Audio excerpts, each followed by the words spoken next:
कहते हैं बहती है जो प्रेम की गंगा बहने दो, क्यों करते हो देश में दंगा रहने दो, लाल हरे रंगों में मुझको मत बांटो, छत के ऊपर एक तिरंगा रहने दो। आप सभी को 77वें गणतंत्र दिवस की हार्दिक शुभकामनाएं एवं अभिनंदन। हम लोग 26 जनवरी को ही गणतंत्र दिवस क्यों मनाते हैं? देखिए, इसका मूल दो कारण है। पहला है कि 26 जनवरी 1950 को बने हुए संविधान को लागू कर दिया गया था, यानी सभी लोगों को मानना पड़ेगा। और दूसरा, इंडियन नेशनल कांग्रेस ने 26 जनवरी 1929 को पूर्ण स्वराज की मांग रखी थी लाहौर अधिवेशन में, यानी कि हम लोग अपना एक नियम रहेगा, हम अपना देश खुद चला लेंगे। इसी के उपलक्ष्य में 26 जनवरी को हम लोग गणतंत्र दिवस के रूप में मनाते हैं। यह संविधान प्रत्येक नागरिक को न्याय, स्वतंत्रता, समानता और गरिमा से जीने का गारंटी देता है। यह हमारे अधिकारों को भी रक्षा करता है। बात ये है कि 15 अगस्त 1947 को तो हमारा देश आज़ाद हो गया। अब आज़ाद होने जाने के बाद अगर हर व्यक्ति को आज़ाद कर दिया जाए घर में, तो बेलगाम घूमने लगेंगे। इसलिए एक संविधान बनाया गया। संविधान में बहुत सारे नियम और उसी के अनुसार हर व्यक्ति किसी न किसी रूप में बंधा हुआ है। सरकार के मतलब आप ये मत समझिए कि अभी जिसका पार्टी है नरेंद्र मोदी जी का, तो वही सरकार है। सरकार का मतलब विधायिका न्यायपालिका कार्यपालिका होता है। किसी न किसी रूप में हर व्यक्ति बंधा हुआ है। सबका मालिक जनता है, क्योंकि अब्राहम लिंकन कहे democracy is the people, by the people and for the people.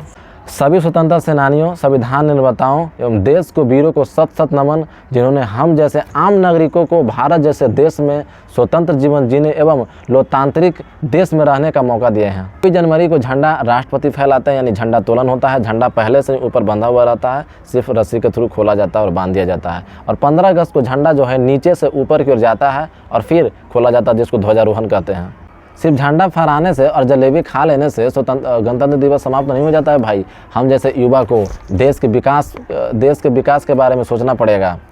Article याद करने पड़ेगा, संशोधन याद करना पड़ेगा, अनुसूचित याद करना पड़ेगा, मौलिक अधिकार, मौलिक कर्तव्य को संभालना पड़ेगा। देश के रूल्स रेगुलेशन, राज्यसभा, लोकसभा, सरकार कैसे बनती है, किस प्रकार नियम बनते हैं, योजनाओं के बारे में समझना पड़ेगा। तभी देश का विकास होगा। प्रत्येक नागरिक को समानता के साथ सबको वैल्यू देना होगा।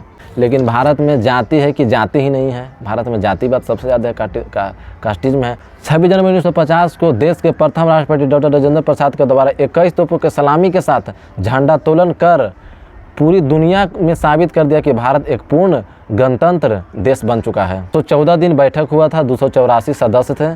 24 जनवरी 1950 को सिग्नेचर सब किए थे। 26 जनवरी 1950 को लागू कर दिया गया था, जिसमें 15 महिलाओं का भी हाथ है। समाज की गाड़ी पुरुष और स्त्रियों दोनों से चलती है। संविधान बनाने में महिलाओं का भी बहुत बड़ा योगदान रहा। परेड प्रारंभ करते हुए इंडिया गेट पर जवान ज्योति स्मारक पर पुष्प अर्पित कर शहीदों के लिए 2 मिनट का मौन रखा जाता है।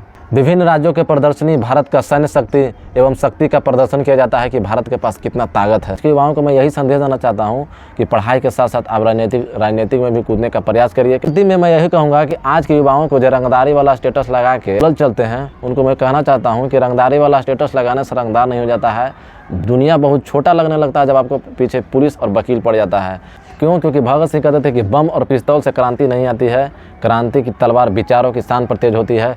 अगर क्रांतिकारी बनना चाहते हैं तो उधम सिंह जैसा बनिए, जो जालियांवाला बाग का 13 अप्रैल 1919 जालियांवाला बाग हत्याकांड का बदला लेने के लिए जनरल डायर को ब्रिटिश में जाकर सबके सामने गोली मार दिए थे, वैसा क्रांतिकारी बनिए। और लास्ट में मैं यही कहूँगा कि ना पूछो ज़माने की क्या मेरी कहानी है, ना पूछो ज़माने की क्या मेरी कहानी है, हमारी पहचान बस इतनी है कि हम हिंदुस्तानी हैं। तो मिलते हैं नेक्स्ट वीडियो में। जय हिंद, जय भारत।